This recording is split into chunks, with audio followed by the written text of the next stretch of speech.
The U.S. House plans to hold separate votes on aid for Israel and Ukraine this week, according to Republican Speaker Mike Johnson on Monday. This comes after months of Republican divisions have delayed aid.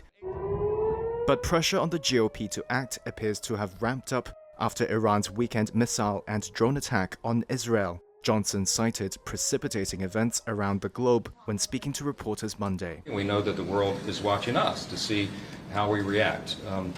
We have terrorists and tyrants and terrible leaders around the world like Putin and Xi and in Iran, and they're watching to see if America will stand up for its allies and in our own interest around the globe, and we will.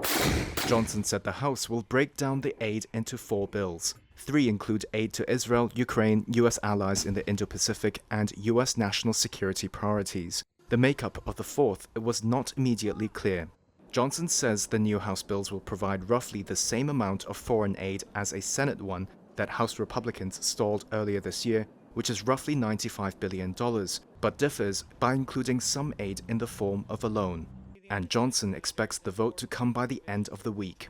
GOP House Majority Leader Steve Scalise voiced support for the aid and cited Iran's recent attack. If you just look at what we did to help Israel to shoot down the rockets and drones, those were a lot of American assets that were used, so we need to replenish our own supply.